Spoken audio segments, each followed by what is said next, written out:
All welcome back to Yashaswini Vamshika cooking and tip channel. First tip వచ్చేసేసి స్కూల్కి ఆడపిల్లలు వెళ్ళేటప్పుడు జడలు వేస్తూ ఉంటాం కదండి. అలాంటప్పుడు కొన్నిసార్లు కొబ్బరి నూనె రాసుకునేటప్పుడు తలకి షర్ట్ పైన పడుతూ ఉంటుంది కదా.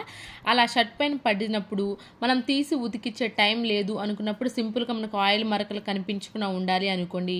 ఈ విధంగా టాల్కమ్ పౌడర్ ఉంటుంది, కొంచెం వేసేసి ఎక్కడైతే మనకు నూనె మరకలు పడ్డాయో కొబ్బరి నూనె మరకలు కొంచెం టాల్కమ్ పౌడర్ వేసేసి ఈ విధంగా ట్యాప్ చేసేసి ఆ తర్వాత ఎక్స్ట్రా ఏదైతే ఉందో ఇలాంటి స్క్రబ్బర్ ఉంటుంది, స్క్రబ్బర్తో కనుక ఒకసారి దులిపేసామనుకోండి ఎక్స్ట్రా పౌడర్ ఏమన్నా ఉన్నా కానీ లేకుండా ఉంటుంది, ఆయిల్ మరకలు కూడా కనిపించకుండా అయితే ఉంటాయి. ఐ హోప్ ఈ టిప్ అయితే నచ్చిందని అనుకుంటున్నాను.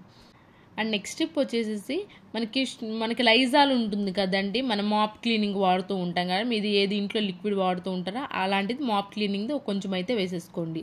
అండ్ దీనిలోనే వెనిగర్ ఉంటుంది, వైట్ వెనిగర్ కానివ్వండి లేదంటే చిల్లీ వెనిగర్ అని కొంచెం అయితే వేసేసేయండి. అండ్ అలానే బేకింగ్ సోడా ఉంటుంది కదండి, బేకింగ్ సోడా కూడా వేసేసేయండి. ఈ 3 క్వాంటిటీలు ఎలా అంటే కొంచెం స్పూన్ ఉంటుంది కదండి, అలాంటి స్పూన్లు అయితే తయారు చేసుకోండి.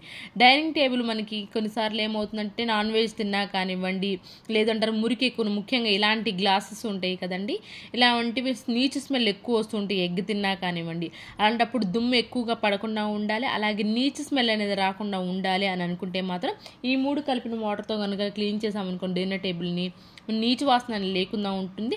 అండ్ అలానే మిర్రర్ కూడా మంచి షైనింగ్ కొత్త దానిలాగైతే ఉంటుంది. ఐ హోప్ ఇది కూడా వచ్చిందని అనుకుంటున్నాను. అండ్ నెక్స్ట్ స్టెప్ వచ్చేసి మనకి డాక్టర్ ఫైల్స్ ఇలాంటి హాస్పిటల్లో చూయించుకున్నప్పుడు ఇలాంటి ఫైల్స్ అనేవి వస్తూ ఉంటాయి కదండి. చూయించుకున్న తర్వాత ఈ ఫైల్ పేపర్ ఉంటే ఓకే, కానీ పేపర్ లేని వాళ్ళం ఏం చేస్తామంటే ఇంకా అవసరం లేదులే చాలా రోజులైందని చెప్పేసి పడేస్తూ ఉంటాం. అయితే ఇప్పుడు దీన్ని ది బెస్ట్ యూజ్ టిప్ కోసం అయితే తీసుకొచ్చేసానని. ఇలా అనవసరమైన దాన్ని ఎలా బెస్ట్గా యూజ్ చేసుకోవాలి మన ఛానల్లో బోల్డ్ అయితే టిప్స్ ఉన్నాయండి. ప్లీజ్ మీకు యూజ్ఫుల్గా నచ్చి ఉంటే మాత్రం ప్లీజ్ ఒక లైక్ అయితే ఇచ్చేసి నాకు మోటివేషన్గా ఉంటుంది అండ్ వేరే వాళ్ళకి కూడా రీచ్ అవుతుంది కాబట్టి ప్లీజ్ లైక్ చేసి నా ఛానల్ సపోర్ట్ చేయండి. ఆనియన్స్ బాస్కెట్ ఉంటుంది, డైరెక్ట్గా ఆనియన్స్ కనుక పెట్టేసాము అనుకోండి కొంచెం ఆ పొట్టంతా దానిపైన పడి మనకి బాస్కెట్ పాడైపోతూ ఉంటుంది, దాన్ని మరి రిపీటెడ్గా క్లీన్ చేయాల్సి ఉంటుంది. అలా కాకుండా ఈ విధంగా ఫైల్ ఏదన్నా ఉంది అనుకుంటే ఫైల్ పైన పెట్టేసేసి ఆనియన్స్ కనుక పెట్టేసాము అనుకోండి మురికి అనేది అంటకుండా ఉంటుంది, ఆనియన్ పొట్టు పడినా కానివ్వండి ఫైల్ అనేది ఈజీగా అయితే తీసేసి వాష్ చేసుకోవచ్చు. అండ్ నెక్స్ట్ టిప్ వచ్చేసి జెట్ కాయిల్స్ ఉంటాయి కదండి, ఎవరైనా ఈ జెట్ కాయిల్స్ యూజ్ చేసేటప్పుడు వాళ్ళకి ఏంటంటే స్టాండ్ ఉంటుంది కదండి. అందరూ స్టాండ్ కనుక లేదు అనుకోండి జెట్ కాయిల్ కోసం స్పెషల్గా స్టాండ్ కొనాల్సిన అవసరం వెళ్ళి ఇలాంటి స్టీల్ క్లిప్లు ఉంటాయి కదండి, బట్టల క్లిప్స్ని ఈ విధంగా పై కనుక పెట్టేసామనుకోండి మంచి స్టాండ్ లాగా అయితే ఉపయోగపడుతుందండి. ఎప్పుడైనా సరే కానివ్వండి ఇంట్లో స్టాండ్ కనుక లేదు అనుకోండి జెట్ కాయిల్ యూజ్ చేసేవాళ్ళు ఈ సింపుల్ ట్రిక్ని అయితే ట్రై చేయండి. బట్ ఒకటి మాత్రం గుర్తుపెట్టుకోండి, స్టీల్ బట్టల క్లిప్ మాత్రమే యూజ్ చేయండి. అండ్ నెక్స్ట్ టిప్ వచ్చేసి శారీ బ్లౌజులు సింపుల్గా మనకి తక్కువ స్పేస్లోని ఎక్కువ బ్లౌజులు పట్టాలి, కబోర్డ్లో కానివ్వండి లేదంటే ఊరు వెళ్ళేటప్పుడు కానివ్వండి బ్యాగ్లో కానివ్వండి తక్కువ స్పేస్లో పట్టాలి అనుకున్నప్పుడు సింపుల్గా ఈ విధంగా కనుక ఫోల్డ్ చేసేసుకున్నారే అనుకోండి ఈ ఫోల్డింగ్కి తక్కువ స్పేస్ ఆక్యుపై చేస్తున్నాం, అలాగే బ్లౌజ్ కూడా మనకి కొంచెం కూడా పక్కకు పోతుందని ఫోల్డింగ్ అనేది చాలా మంచిగా అయితే ఉంటుందని ఈ విధంగా నేను చెప్పిన విధంగా చూపించిన విధంగా చేసుకున్నారనుకోండి ఫోల్డింగ్ అనేది చాలా మంచిగా అయితే ఉంటుంది. ఐ హోప్ ఈ టిప్ కూడా నచ్చిందనే అనుకుంటున్నాను. నచ్చితే కనుక ప్లీజ్ మీకు ఏది బాగా నచ్చింది అనేది కూడా కమెంట్ బాక్స్లో కమెంట్ చేయడం అసలు మర్చిపోకండి. అండ్ నెక్స్ట్ టిప్ వచ్చేసి నిమ్మకాయ ఉంటుంది, నిమ్మకాయ పైన కొంచెం అంటే షుగర్ అయితే వేసేసుకున్నానండి. కొంతమందికి ఈ విధంగా యాంకిల్ ఉంటుంది కదండి, యాంకిల్ దగ్గర గిలక పార్ట్ అంటారు కదా, ఈ పార్ట్ నలుపుగా ఉంటుంది కదా, లెగ్ అంతా పర్ఫెక్ట్గా మంచిగా వైట్గా ఉంటుంది, బట్ ఆ గిలక పార్ట్ మాత్రం ఎక్కువ నలుపుగా ఉంది అనుకోండి ఈ విధంగా నిమ్మకాయ పైన కొంచెం షుగర్ వేసి కనుక మీరు వీక్లీ వన్స్ కనుక ఈ విధంగా కొంచెం లైట్గా రబ్ చేస్తూ ఉన్నారే అనుకోండి నలుపు అనేది ఎవరైనా ఇబ్బంది పడుతూ ఉన్నారనుకుంటే ఆ నలుపు అనేది లేకుండా అయితే ఉంటుంది. అండ్ నెక్స్ట్ టిప్ వచ్చేసి ఐలైనర్ కొంతమంది యూజ్ చేస్తూ ఉంటారు కదండి, కొన్నిసార్లు లైనర్ ఏమవుతుందంటే లోపలిది లిక్విడ్ అనేది గట్టిగా అవుతూ ఉంటుంది, అలాంటప్పుడు మనం పడేసి అనవసరం అని చెప్పేసి కొత్తది కొంటూ ఉంటాం. అలా కాకుండా మీకు ఇన్ కేసు లైనర్ కనుక గట్టిగా థిక్ కన్సిస్టెన్సీ కనుక ఉంది అనుకోండి వేడి నీళ్ళలో ఒక 2-3 మినిట్స్ ఉంచితే చాలంటే మనకి లిక్విడ్ అనేది ఈజీగా అయితే ఫామ్ అయిపోతుంది. ఎవరికైనా యూస్ఫుల్గా అనిపిస్తే మాత్రం దీన్ని ట్రై చేయండి, మీకు ఖచ్చితంగా వర్క్ అవుతుంది.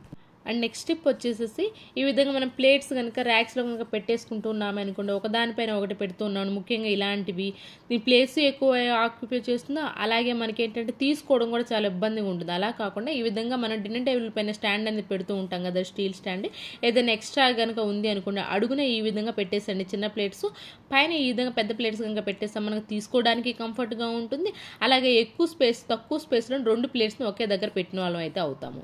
అండ్ నెక్స్ట్ టిప్ వచ్చేసి మనకి ఆనియన్ కట్ చేసుకుంటూ ఉంటాం కదండి. అయితే కొన్నిసార్లు ఏమవుతుందంటే కొంచెం ఆనియన్ మిగిలిపోతూ ఉంటుంది. దాన్ని డైరెక్ట్ కనుక ఫ్రిడ్జ్లో కనుక పెట్టేసాము అనుకోండి, ఫ్రిడ్జ్ అంతా వాసన వస్తూ ఉంటుంది.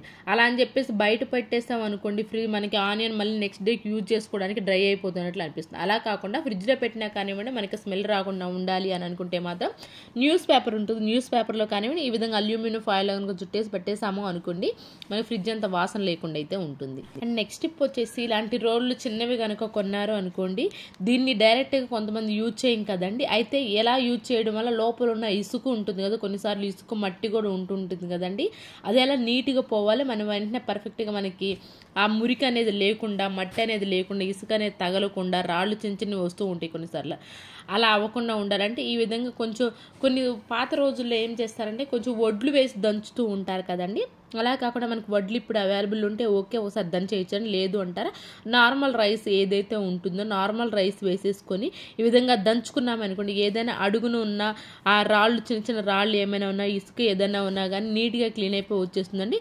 బాగా మనకి బియ్యం ఎలా దంచాలి అని అంటే మన నూకల్లాగా, అంటే బియ్యం అనేది చిన్న చిన్న పార్టికల్స్ వచ్చే వరకు దంచేసామనుకోండి, మన రోల్ అనేది చాలా నీట్గా అయితే క్లీన్ అయిపోతుంది. ఆ తర్వాత నీట్గా వాష్ చేసేసుకొని ఆ తర్వాత మీరు ఏవైతే దీంట్లో అల్లం వెల్లుల్లి పేస్ట్ రుబ్బాలనుకుంటున్నారు, నూరాలనుకుంటున్నారు, దాన్ని అయితే దంచేసుకోవచ్చు. అండ్ నెక్స్ట్ టిప్ వచ్చేసి సమ్మర్లో పిల్లలు ఎవరైనా సరే కానివ్వండి, వాటర్ మిలన్ తినకపోయినా కానివ్వండి, అయితే కొన్నిసార్లు వాటర్ మిలన్ తీసుకొచ్చుకున్నప్పుడు కొంచెం పచ్చిగా కూడా ఉంటుంది కదా, టేస్ట్ అనేది లేకుండా ఉంటుంది. అలాంటప్పుడు ఈ విధంగా మీరు జ్యూస్ కనుక చేసేసుకున్నారనుకోండి, ఎన్ని గ్లాసులు జ్యూస్ అని ఈజీగా పిల్లలు కూడా చాలా ఇష్టంగా అయితే తాగేస్తారని. ఫస్ట్ వాటర్ మిలన్ని ఈ విధంగా కొంచెం జ్యూస్ పెట్టేసేయండి. ఆ తర్వాత కొంచెం ఇంకా చిన్న చిన్న ముక్కలు కనుక కొంచెం వాటర్ వేసేసుకొని కూడా పట్టేసుకోవచ్చు అండి. లేదంటే పాలైనా వేసుకోవచ్చు, కాచి చల్లార్చిన పాలు కూడా వేసేసుకోవచ్చు అండి. ఆ తర్వాత దీనిలోనే మీకు కొంచెం స్వీట్, ఎందుకంటే కొన్ని వాటర్ మిలన్ స్వీట్ తక్కువగా ఉంటాయి కదండి, బట్ దాన్ని మాత్రం చూసి అయితే వేసేసుకోండి. బాగా ఎక్కువ స్వీట్గా ఉందనుకోండి హనీ కూడా అవసరం లేదండి. కొంచెం స్వీట్ తక్కువగా ఉంది అనుకోండి, ఈ విధంగా కొంచెం హనీ వేసేసి వాటర్ మిలన్ ఏదైతే మీరు మిక్సీ పట్టేసారో, మీకు కావాలి అనుకుంటే మాత్రం కొంచెం స్వీట్ ఎక్కువగా ఉంది అనుకోండి, వాటర్ మిలన్ కొంచెం తక్కువ అయితే వేసేసుకోవచ్చు అండి హనీ అనేది. ఇక్కడ నేను కూడా 1/2 స్పూన్ మాత్రమే వేసేసాను. కలిపిస్తారు. ఈ సమ్మర్లో ముఖ్యంగా వాటర్ మిలన్ ఎక్కువ తింటూ ఉంటాం కదండి, ఎప్పుడైనా సరే కానివ్వండి కొంచెం స్వీట్ తక్కువగా ఉన్నప్పుడు ఈ విధంగా మీరు ఇవి ఏంటి అంటే సబ్జా సీడ్స్ ఒక అరగంట ముందు నేను నానబెట్టేసి పక్కన పెట్టేసేసానండి. దీనిలో కనుక వేసేసుకొని తాగామనుకోండి చాలా టేస్ట్ కూడా ఉంటాయి. ఎప్పుడైనా సరే కానీ వాటర్ మిలన్ పచ్చిగా ఉన్నప్పుడు కొంచెం టేస్ట్ లేనప్పుడు సింపుల్గా ఇలా ట్రై చేసుకొని ఖచ్చితంగా నచ్చి తీరుతుంది. నెక్స్ట్ వచ్చేసి బల్లులతో ఇబ్బంది పడే వాళ్ళకి superb natural home made remedy అండి. ఈ విధంగా మీరు ట్రై చేస్తూ ఉన్నారంటే మాత్రం ఖచ్చితంగా మీ ఇంట్లోకి బల్లులు రావడం అయితే ముఖ్యంగా కిచెన్లో ఉన్నాయంటే మహా చిరాగ్గా ఉంటుంది కదండి. అలా ఎవరైనా సరే కానివ్వండి కిచెన్లో బల్లులు ఎక్కువగా ఉన్నప్పుడు ఇబ్బంది పడుతున్నాయి, అలాంటి బయట కెమికల్స్ వాడాలన్నా కానివ్వండి కిచెన్లో మనకి భయం వేస్తూ ఉంటుంది, ఫుడ్ అని ఉంటుంది కాబట్టి. అలాంటప్పుడు ఈ సింపుల్గా ఈ విధంగా కనుక ట్రై చేస్తూ ఉన్నారే అనుకోండి, న్యాచురల్గా ఇంట్లో బల్లులను లేకుండా అయితే ఉంటాయండి. దానికోసం ఒక గ్లాస్ వాటర్ని అయితే తీసేసుకున్నాను. ఆనియన్ ఉంటుంది కదండి, ఆనియన్ని ఈ విధంగా అయితే తురిమేసేసి జ్యూస్ ఏదైతే వస్తుందో ఆ జ్యూస్ని ఈ విధంగా టీ స్ట్రైనర్ సహాయంతో జ్యూస్ లాగా అయితే తీసేసుకున్నాను. అండ్ దీనిలోనే నాఫ్థలిన్ బాల్స్ ఉంటాయి కదండి, నాఫ్థలిన్ బాల్స్ని ఈ విధంగా పౌడర్ లాగా చేసేసుకొని వేసేసుకోవాలండి. ఆ తర్వాత ఇలాంటి స్ప్రే బాటిల్లో కానివ్వండి, లేదు అంటారా మనకి వాటర్ బాటిల్ క్యాప్కి హోల్స్ కానీ పెట్టేసుకోవచ్చు అండి, స్ప్రే చేసుకోవడానికి ఈజీ. ఎక్కడైతే మీకు బల్లులు ఎక్కువగా ఉంటాయో ముఖ్యంగా బాల్కనీ నుంచి కానివ్వండి, లేదంటే కిచెన్ ఏరియా నుంచి కొన్నిసార్లు వస్తూ ఉంటాయి కదండి, అలాంటప్పుడు ఈ విధంగా కలుపుకున్న వాటర్ని కనుక ఆ ప్లేస్లో కనుక స్ప్రే చేస్తూ ఉన్నారంటే ఖచ్చితంగా మీ బల్లులు రాకనే తగ్గుతూ ఉంటుంది. కానీ డైలీ లేదా 2 డేస్కి ఒకసారి ఈ వాటర్ స్ప్రే చేస్తూ ఉన్నాను ఆ డోర్స్ కార్నర్స్లో అనగా బాల్కనీల్లో కానీ ఖచ్చితంగా మీరు బల్లుల నుంచి అయితే రిలీఫ్ అయితే అవుతారు. ఐ హోప్ టిప్ కూడా నచ్చింది. ఖచ్చితంగా ప్లీజ్ సబ్స్క్రైబ్ చేసుకోవడం మాత్రం అసలు మర్చిపోకండి.